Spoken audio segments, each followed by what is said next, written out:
दिल्ली के व्यापारियों के बीच इन दिनों एक अजीब सा डर फैला हुआ है।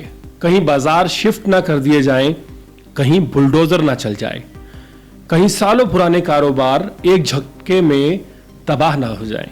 ऐसे तमाम सवाल हर छोटे बड़े दुकानदार के दिल में घर कर गए हैं। पहले की सरकारों के रवैये और हाल ही की कुछ कार्रवाइयों ने इस डर को और ज्यादा गहरा कर दिया है। व्यापारी खुद को असुरक्षित महसूस कर रहे हैं। न जाने कब कौन सा नया आदेश आ जाए और उनकी रोजी रोटी खतरे में पड़ जाए। ऐसे माहौल में मुख्यमंत्री रेखा गुप्ता का एक ताजा बयान सामने आया है। मुख्यमंत्री रेखा गुप्ता का कहना है कि सरकार पुरानी दिल्ली के बाजारों को हटाने या तोड़ने की कोई योजना नहीं बना रही है। इसके उलट सरकार चाहती है कि ये बाजार वैसे ही बने रहें जैसे हैं, लेकिन उनमें सुधार जरूर किया जाए ताकि कारोबार करना आसान हो सके। जैसे दुकानें, छोटे ऑफिस और गोदाम वही रहेंगे, लेकिन उनकी हालत सुधर जाएगी, सड़कें बेहतर हो जाएंगी, साफ सफाई और ट्रैफिक की समस्या कम हो जाएगी।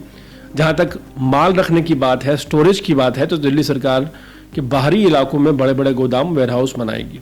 इसका फायदा ये होगा कि पुरानी दिल्ली की तंग गलियों से भारी माल रखने में जो दिक्कत आती है वो नहीं आएगी, ट्रैफिक कम होगा।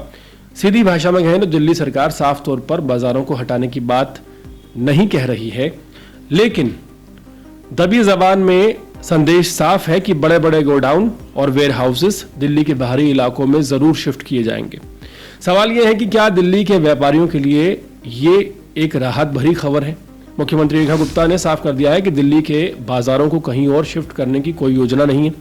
इस बयान से उन कारोबारियों को बड़ी राहत जरूर मिली है जो काफी समय से बाजारों पर बुलडोजर चलने या जबरन शिफ्ट किए जाने की अटकलों से परेशान थे। मुख्यमंत्री ने भरोसा दिलाया कि उनकी सरकार व्यापारियों के साथ खड़ी है और उनके व्यापार को सुरक्षित, सरल और सुविधाजनक बनाने के लिए कई योजनाओं पर तेजी से दिल्ली सरकार काम भी कर रही है। रेखा गुप्ता ने बताया कि सरकार ने 15 सदस्यों की दिल्ली ट्रेडर्स वेलफेयर बोर्ड का गठन किया है, जो व्यापारियों की परेशानी को सीधे सरकार तक पहुंचाएगा और उनका हल निकालेगा। इस बोर्ड में खुद व्यापारी वर्ग के 9 लोग शामिल हैं ताकि असली मुद्दे सामने आए और उनका समाधान भी हो सके। इससे ये भी साफ हो जाएगा कि अब व्यापारी अकेले नहीं हैं, सरकार उनके साथ खड़ी है। रेखा गुप्ता ने यह भी कहा कि पुरानी दिल्ली के बाजारों को खत्म करने की बजाय सरकार उनके पुनर्वास की योजना बना रही है। मतलब यह है कि दुकानें, गोदाम और ऑफिस वहीं रहेंगे, सिर्फ सुविधाएं बेहतर की जाएंगी।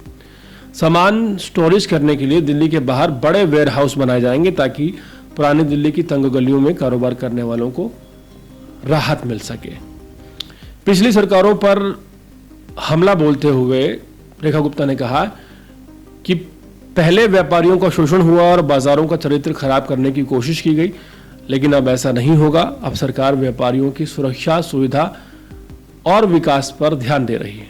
रेखा गुप्ता ने कहा कि ये बोर्ड सिर्फ कागजों तक सीमित नहीं होगा, बल्कि आग, बाढ़ आ जाने जैसी और बाकी मुसीबतों में व्यापारियों की हर संभव मदद करेगा। ये बात भी सामने आई है कि सरकार सिर्फ कानून नहीं बना रही है, बल्कि अनुभव रखने वाले व्यापारियों की राय लेकर काम करने की कोशिश कर रही है ताकि जो नीतियां बने वो जमीन पर उतरें और असली फायदा व्यापारियों को मिले।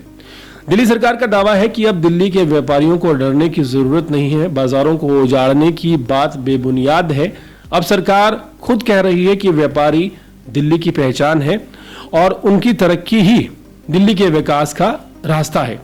लेकिन सरकार के इन दावों की सच्चाई क्या है, ये तो आने वाला वक्त ही बताएगा। पूरे मामले पर आपकी क्या राय है, कमेंट सेक्शन में जरूर बताएं और इसी तरह के ताजा तरीन अपडेट रहने के लिए देखते रहें अर्पण न्यूज। बहुत बहुत शुक्रिया।